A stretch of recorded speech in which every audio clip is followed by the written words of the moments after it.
A, E, I, O, U, and sometimes Y. This gang of symbols is what your first English teacher might have told you are the vowels of English. Well, this isn't totally accurate.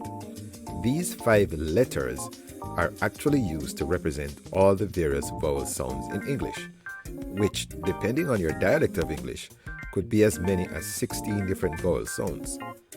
Vowel sounds, along with prosody, are what encode most of what we hear as an accent. It gives a dialect its melody, and without vowels, singing as we know it wouldn't be possible. But if we wanted to come up with a system for describing vowels, similar to the one we use for consonants, would it work? We would notice we quickly run into some problems once we started to analyze the labels for consonants. The first problem is that vowels don't have contact with any of the passive articulators. The tongue moves, but it doesn't touch any part of the oral cavity.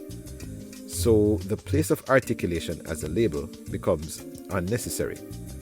This also affects the manner of articulation. If there is no obstruction, whether partial or full, then it means we would have to abandon the manner of articulation as a useful label. That leaves us just with voicing. But all vowels are voiced, so that label is redundant.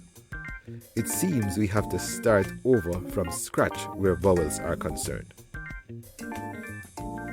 Let's take 2 common vowels used in English, A and E.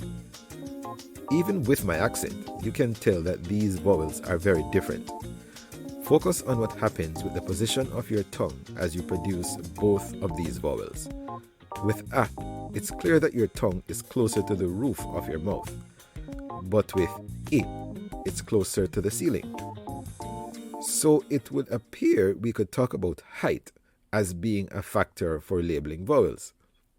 And where vowels are concerned, their heights could be described as high, low, or mid. Now compare the mechanics of producing E with O. If you're doing it correctly, you'd notice that the location of the tongue is around the same height when producing these 2 sounds, so we could categorize them both as high vowels. But with O, your lips are rounded, and that is certainly a feature that could produce completely different vowel sounds. For this setting, we could say vowels are either rounded or unrounded. Let's look again at the difference between I and O. If you put these 2 vowels into words like pit and put, you'd notice that your tongue has to retract to the back of your mouth when moving from I to O.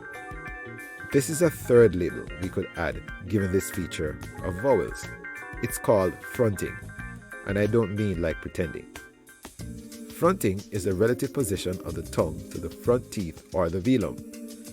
So the setting could be front, back, or central. There's one more label for vowels that is needed once we start to notice another difference in the vowel quality. Listen again to the vowel I and compare it with the vowel E. They are the same height, both unrounded, and both located to the front of the mouth, but they sound different. This is because they have different levels of tension. Vowels that have a long vowel sound are said to be tense, while those with the shorter vowel sounds are called lax. What emerges is an entirely different schema for labeling vowels, which is designed specifically to take into consideration the qualities of these sounds.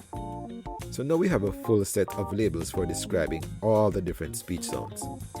Perhaps we could try and apply it to describing what Whitney Houston did with that memorable note in her soundtrack to The Bodyguard. Why not give it a shot and let's see what you come up with. In the meantime, while you work on that, check out this video showing the tongue placement and vibrating vocal folds during the articulation of the vowels. It's truly fascinating to see speech sounds deconstructed like this.